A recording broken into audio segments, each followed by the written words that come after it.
Hi everyone! Wow, it's been a really long time since we last had a mind lecture together, right? My name is Glenn. It's really nice to see you guys again.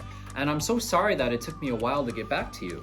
I think the last time we had a video was probably right after the New Year's when it was still, really cold. There was a lot of snow. Who am I kidding? It's still pretty cold right now, right? But at least all of the snow has melted. Hopefully the winter's over. I'm really looking forward to spring being right around the corner. And I'm really looking forward to not having to freeze my butt off every morning when I get up and go to work. Speaking of work, it's been a very busy past couple of months. And with the baby and with work, it hasn't been easy to get back to you guys and keep the content coming out. I actually want to talk a little bit more about that later in the lesson. In the meantime, I have been raising my baby daughter, Haley. She's so cute now. She's about 3 months old. And she's just the cutest. I'm gonna put up some pictures and videos, on the sides here, so you can probably see those while I'm talking. You guys, being a parent is like a whole new world. Teachers who are watching this, I'm sure you guys understand. It has its ups, it has its downs.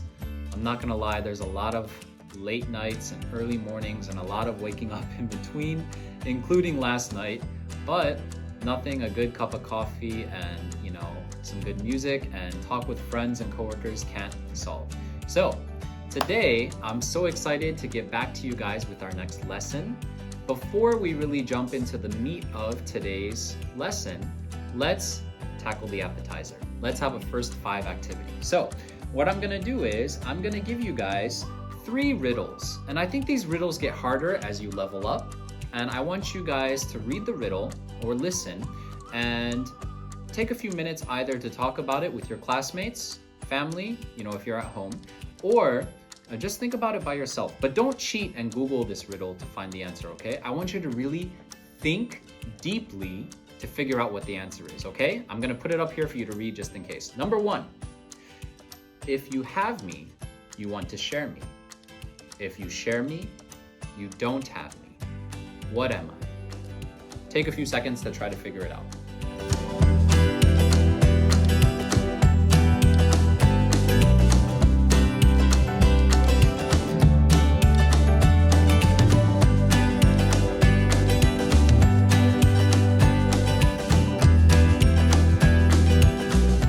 Do you know what the answer is for number 1? This is the easiest one, okay? It is a secret. If you have me, you want to share me, right? When we have a secret that someone told us and we swear, I'm never gonna tell anyone. But really, what are you thinking? Oh my God, I know this nice, big, juicy secret and I wanna share it to show people that I know something that they don't know, right? So we love to gossip and share. And if you share me, you don't have me. So once you share that secret, it's not a secret anymore. All right, number 1 was pretty easy, but let's go to number 2. It's a little bit harder. Ready? You're escaping a labyrinth, and there are 3 doors in front of you. The door on the left leads to a raging inferno. The door in the center leads to a deadly assassin. The door on the right leads to a lion that hasn't eaten in 3 months. Which door do you choose to go through? Think about it.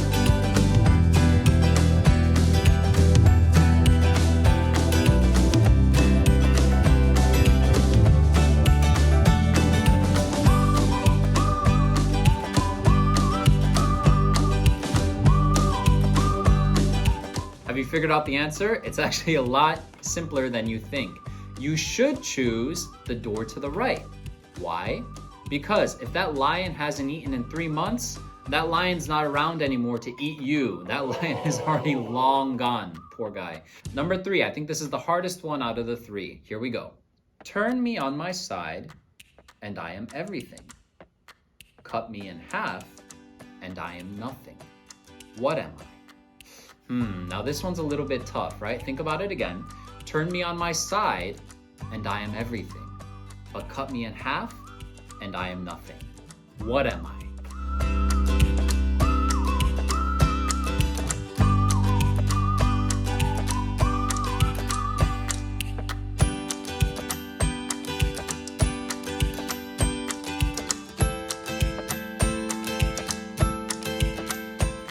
Did you figure out the answer?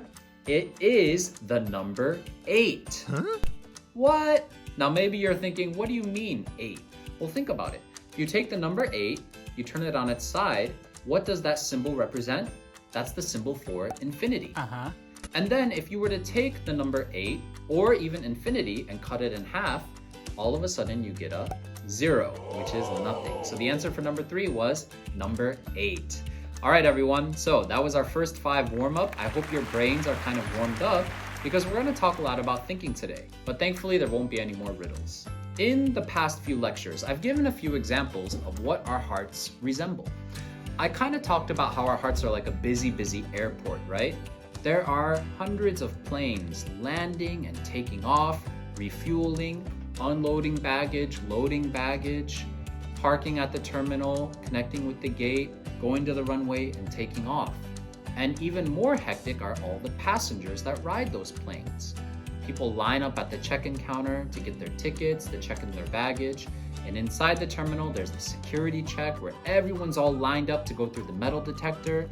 You have people eating at restaurants, people using bathrooms, people sleeping in the terminal, people sitting in the lounge in front of the gate waiting for their airplane to be called.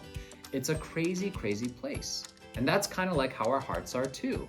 With so many thoughts coming in and going out. Some thoughts spend a little while in your heart, and they grow a little, and you kind of think about those things for a while. And some thoughts, they just come and go without you ever giving them a second thought.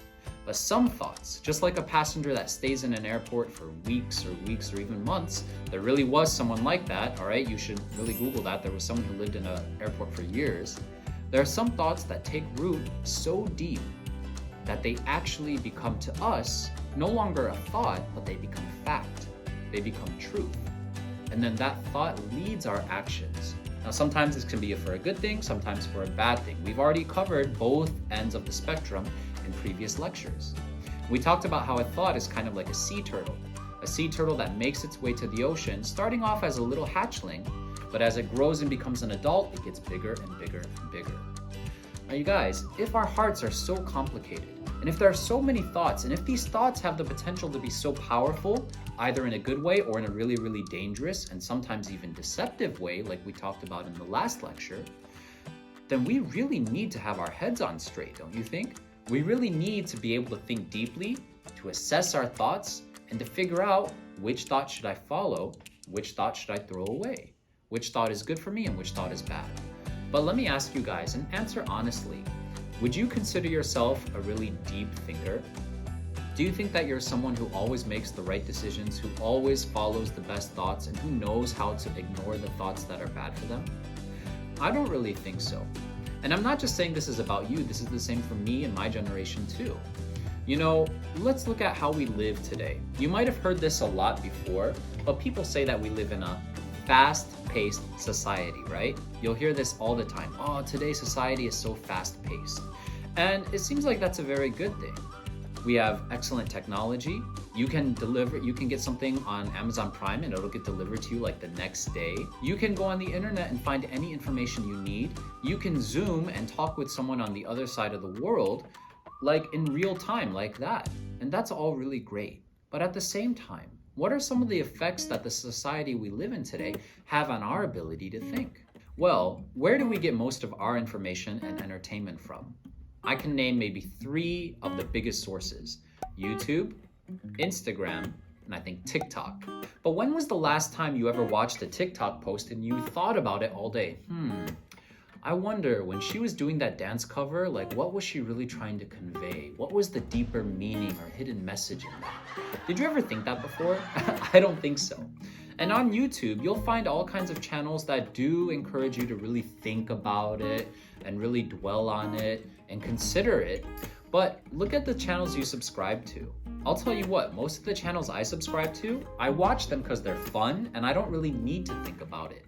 The ones that aren't so fun, I don't want to subscribe to. But you guys, that's how it is today. When people create content, they create content because they want to get a lot of likes, they want to get a lot of views, they want to get a lot of subscriptions. And if they create something that's boring or complicated, something where you have to do a lot of research, or something where you really have to like focus hard and really like concentrate and think about it, people are going to be exhausted and they don't want to subscribe or watch that video all the way through. Have you guys ever clicked on a YouTube video that was like 15 minutes long and you skip past all the boring parts and you just want to see like the most interesting part? That's how I am. Many times we can't even sit through a whole video, we just skip the parts that are boring and we just watch those 10 or 15 seconds that we think are interesting. And thinking deep and being patient and really waiting, that starts to become kind of annoying, right? I don't think I'm the only one who feels that way. I think it's the same for a lot of us, right? Who really wants to have to read all the instructions? Who really wants to have to really deeply understand something before they go on to the next chapter or to the next video, to the next picture? We're not really like that. And life is kind of designed so we don't really have time for that. And that's just how it is. You know, there's a really famous game called Fortnite. And in Fortnite, it's not a game where you have to think deep. Do you know who are the best players at Fortnite? They're the people with the quickest reflexes. If you can be quick, if you can react on impulse, then you're the person who's gonna get the most kills in the game. You're the person who's gonna win the most matches. And those kinds of games are really popular. Why? Because you don't have to think. You can just jump in. As long as you have the great reflexes, you'll win and you get that satisfaction from winning right away. Now, as you're listening to this, I want you to think about what are some of the long-term effects of us living this way. Little by little, we kind of lose our ability to think. Now you might say, hold on, Glenn. I'm thinking right now. I have thoughts and I think that what you're saying is kind of ridiculous or it doesn't really make sense. But no, let's think about it again. As we live and as we encounter difficulties or problems or things that we didn't expect, what do? Do we really consider how this started, where it originated from? What were the causes? And then do we consider all the different choices I have in making a decision before I choose a decision? I don't think so. And because we don't really consider these things, we end up facing a lot of problems in our lives, right? People who don't think and make decisions, or people who don't think and react, they end up having a lot of difficulties and they don't really realize it until it's too late. In the next couple videos, we're gonna use a couple expressions, okay? Today, I'm gonna teach you the first one. It's called being stuck at the first level of thinking. For short, let's call it level 1 thinking. And this means whenever you encounter a difficulty or a problem or a dilemma, you only think at the surface level about this. Is this good or is this bad? What should I do? And then based on whatever your first impulse or reaction is, you just react and you just do whatever you want to do at that first level. Now, of course, sometimes it is good to be spontaneous or to go with your gut reaction. But a lot of times where we do just react off of impulse and off of our gut at that first level without really thinking about it, we end up pouring our heart into things that end up making us sad, angry, upset, or regretful or guilty. And by then it's too late because we've already done it, we've already said it, we've already followed through in it, but we didn't really consider what would happen later. I call this being stuck at the first level of thinking. It's just the surface level, and that's how we make most of our decisions. Think about it, you guys. Out of all the decisions you make in your life these days, what percentage of thoughts do you make at the first level of thinking? All right, now to better illustrate what I'm talking about, I want to share my example with all of you, okay? Earlier, I apologized about how it's been such a long time since I was able to shoot another video for all of you. And you know, to be honest, as I said earlier, balancing being a father and raising my first child and being a husband, and then also having a job and having to work at a school, just like how you guys are going to school right now, balancing all of these things and everything in between, it started to give me the thought that I cannot shoot a video and I cannot upload another video right now. I'm just too busy. Now, this thought was like a sea turtle that grew and grew and grew, and it just took root in my heart. I can't do it. So it led my decisions and it led my actions. I did not shoot a video, and obviously that's why you didn't see anything for a couple months. Now you guys, in order to get out of the first level of thinking, there's something that I tried, and maybe you can try this too. I literally got a piece of paper and I wrote down all of the reasons why I thought I could not make another video. And this is what I came up with. Reason 1, I'm too busy right now with my baby and with my job. By the time I'm done working, You know, it's already nighttime, I get home really late. That's when I have to take care of my child. I gotta, clean the house, and there's just a lot to do. I don't have time. Reason 2. I don't know exactly what I need to discuss in my next lesson. I have to put together a lesson plan, but that's not easy because you have to really draft a script and you have to find all the examples that you're going to use, and that takes a lot of time and a lot of thinking. And reason 3, even setting up for the shoot in the studio is not easy. I have to reserve the studio space, I have to get help with setting up the lighting and the audio and the video and the background and everything. It takes a lot of work and I need the help of a lot of other people, but everyone else is really busy too. My 4th reason, even after I shoot the video, it's not easy to find all the pictures and the video clips and the sound effects and all those other things that I have to use for the editing process. YouTubers deserve a lot of credit because editing one video, even a simple low budget video like this, can take a whole day, sometimes even 2 days just to do. It's a big time commitment.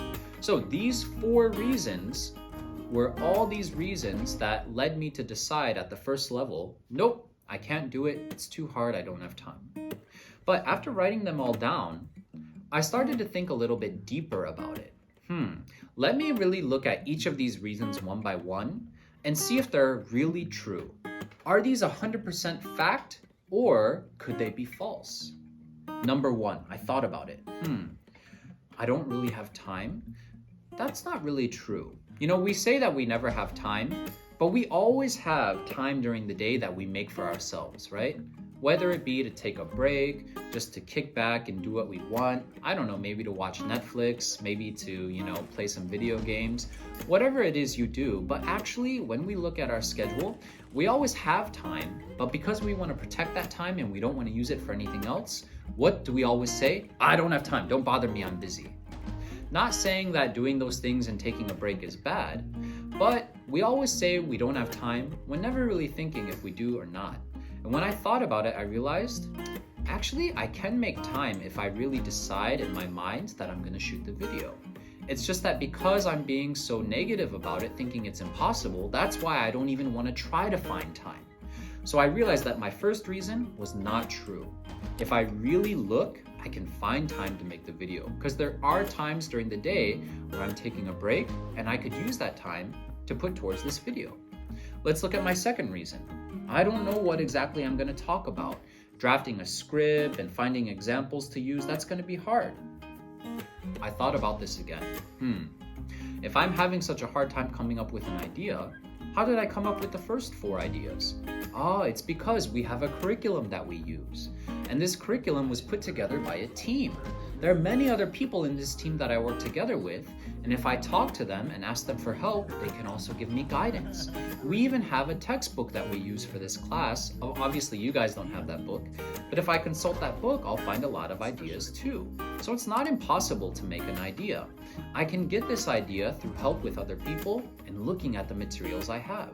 So number 2 is not exactly true either. Reason number 3, setting up is not easy. Actually, it's not that hard. When I went to the studio that we use every time, I saw that the background, the table, the lights, everything was already here.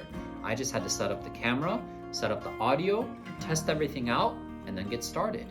Once I realized that it wasn't impossible, setting these things up took less than 10 minutes. And reason 4, finding all of the extra things I'm going to use and also editing the video, that's going to take a long time.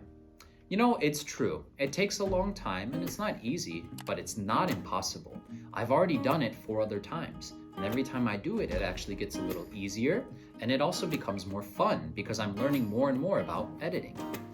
So, one by one, as I went through each of my reasons and I questioned whether they're really true or not, I realized that all of these reasons aren't actually true. And therefore, this thought that I had that I can't make a video, that thought is not true either. I'm able to make this video and I'm actually making it right now, and if you're watching it, that means I've edited it and I put it up for you all to watch. You guys, this is just one way I was able to get out of that first level of thinking and start thinking a little bit deeper. So everyone, it's just about time to wrap up the lesson, but let me end by saying this. We always think that our thoughts that we have are right. After all, they came up from inside of us. Why wouldn't I trust these thoughts? They're mine. But as we've talked about, not every thought we have is always true. Thoughts can be deceptive. And thoughts can also determine the actions we're going to take, and in the long term, the kind of life we're going to live. That's why it's so important to learn how to start thinking a little deeper. No one realizes they're making a mistake while they're making it. They always realize it after the fact, and that is when they have regret. That is when they have pain and guilt, and that is when sometimes they condemn themselves. Why did I do that? If only I had not made that decision. If only I had thought a little deeper. Do you guys ever have that kind of experience in your life? Why did I say that to that person? Why did I act like that? At the moment, it seemed like the best thing to do, but looking back, gosh, I was so stupid. Everyone, let's not keep falling into the same cycle of reacting on impulse, reacting on our emotions at that moment, and then regretting it later. Let's learn to think a little deeper. The strategy I shared today is one way to do it, but actually, that's just the tip of the iceberg. We're gonna go a lot deeper. We're gonna talk a lot more about thinking deeper and really learning how to govern our thoughts in a more effective way so that our thoughts don't control us, but we're able to control them. All right, everyone, I'm gonna leave you with these 2 questions to end our lecture today. Number 1, what are some factors in your life that cripple your ability to think? And number 2, what is the kind of heart or mindset that people have that causes them to react or to act without thinking deeply? So I'll leave these questions up for a little bit. You can write them down or you can just pause the video, talk about it as a group, or think about it on your own. And everyone, please don't hesitate to leave a comment on YouTube. Even though this is like an unlisted video because it's specifically for you guys, I still check the comments and I'm so happy when someone asks a question or leaves a comment. So don't hesitate. Write down what you're thinking, and I'll see you guys in the next video. Bye!